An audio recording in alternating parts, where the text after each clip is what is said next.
Yeah, do some efficiency across North America, and I'll give a preview on what we've been working on. At least my my version of it for the LED best practices guide.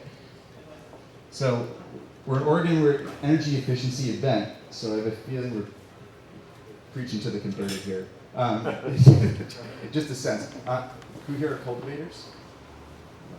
And who here cultivates with LEDs out of that group? Okay, and who don't, who cultivates with HPS right now? Okay, good, excellent. This is definitely for you. This is definitely trying to learn a little bit. Yeah, here we go.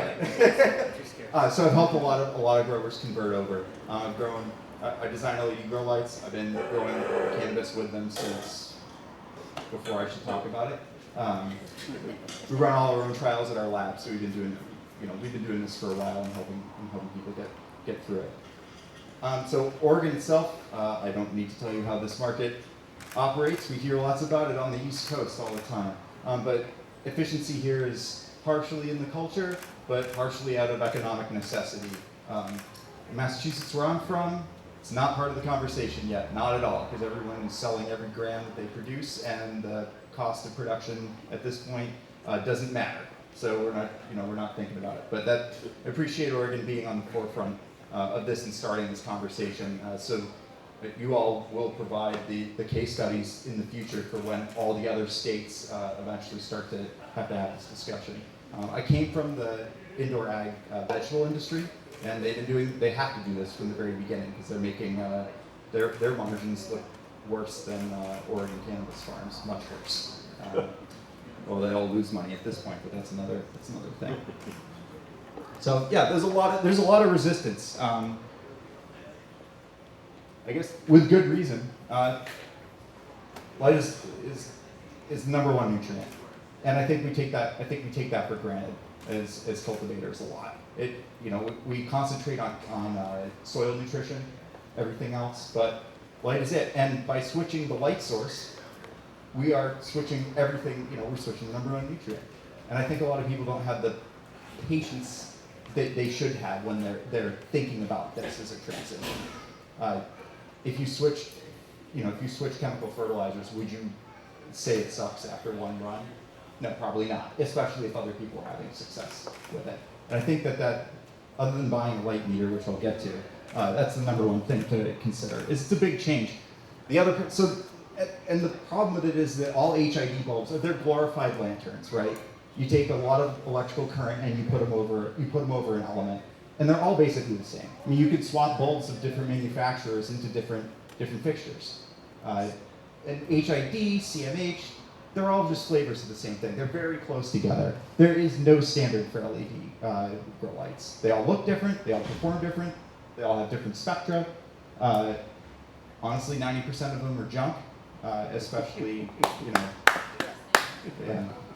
Absolutely, it's such a huge problem, and I think that between poor manufacturing and very deceptive marketing is what's brought us into the problem. I mean, the plant does not care what the source of the light is, and plants, as you know, will grow under a huge and wide variety of spectra. I mean, Blorpole is not the best for growing cannabis, but some people get great results out of it. That should show us that there's a lot, and the same ones that they can grow side by side with HPS and get very similar results. So most of it is light level. That's the thing, is that some marketing company says this is a 1,000-watt HID replacement, and then you go and the cultivator loses 20% on their yield. You throw a light meter on there, it wasn't actually putting out what they said it was, and that's where most of the bad press on LED cultivation comes from.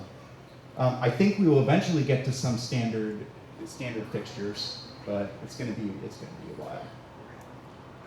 So if you don't remember anything else from what I say tonight, it's that everyone who aspires to do LED cultivation has got to buy a quality light meter.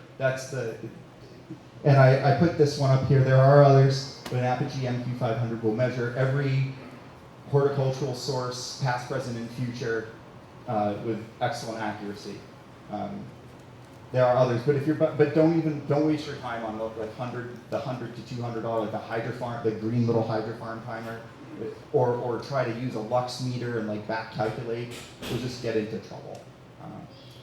And you can't tell, HID bulbs are all the same. A 24-inch double-ended Phillips bulb is going to be the same, the same light level as a Gavita bulb.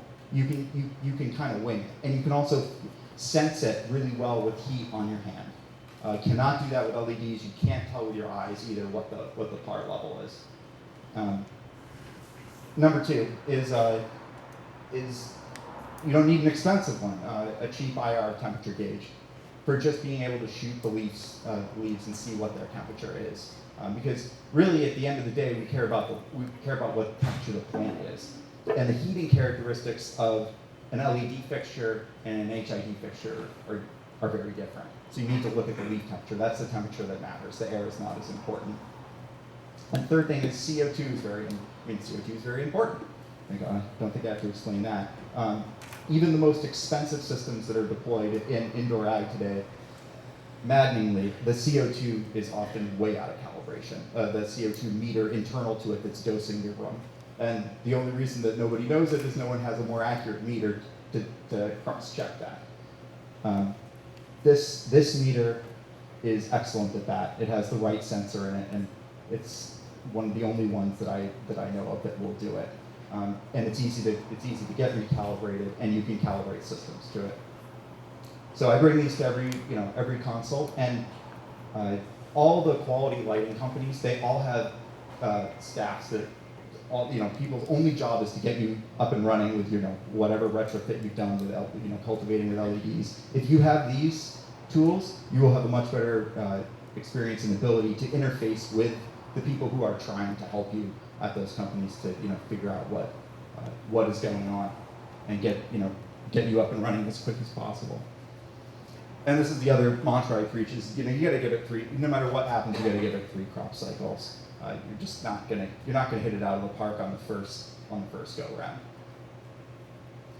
And one mistake I see made often is sometimes people will evaluate LED fixtures by swapping out a few of them in a room with other HID fixtures. And they don't change anything else about the environment. They just run their HID environment that they've always run, put a few LED fixtures next to it, and expect that to tell them something. It does not. It will tell you that HID fixtures do better in a situation than LED fixtures when everything else is optimized for HID.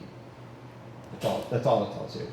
And one other thing I think I should mention, keep in mind, is that so HID fixtures have been around for about 30 years in the 80s, and that means that for the last, if you say 4 crop cycles a year average, was that 4 times 30, 120 crop cycles of cannabis have all been evolved under HID lighting. They're bred. If a plant didn't do well under it, it would be called out.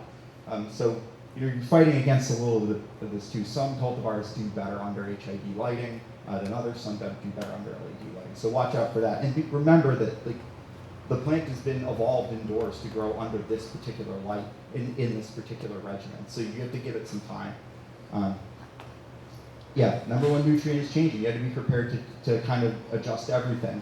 Not crazy adjustments, but as we all know, small adjustments make a big difference. There's no way around it. It's just a lot of trials and a lot of trials and work. Use the new tools, and don't be afraid to ask for guidance and help, and the tools will really help with reporting what's going on. I also say one of the great things about LEDs is that they can be dimmed, which HID fixtures obviously usually cannot be.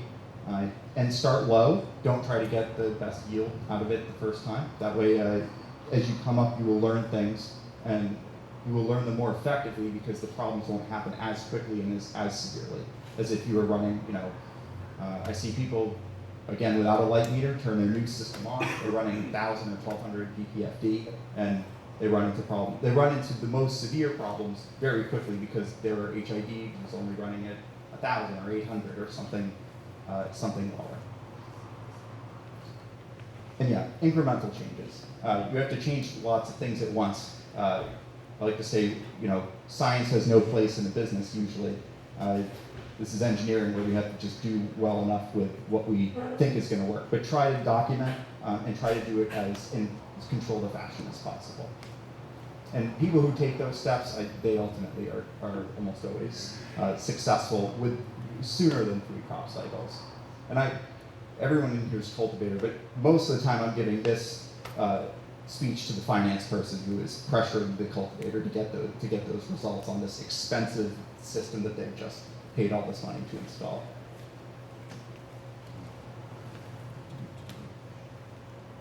So I always like to give a few things for cheap things to do that, obviously LED systems are very expensive. So meeting growers where they are today. Easy ways to improve your energy efficiency in a facility. One is make sure all your walls are white. I can't believe how many facilities I walk into and they have a dark color on their walls and they're just throwing money away because you're not getting light bounced back off those walls into the grow room. It's just light energy that is just not getting used. This is a big one. I think that lots of people know to do this, but just don't, which is you got to clean the reflectors.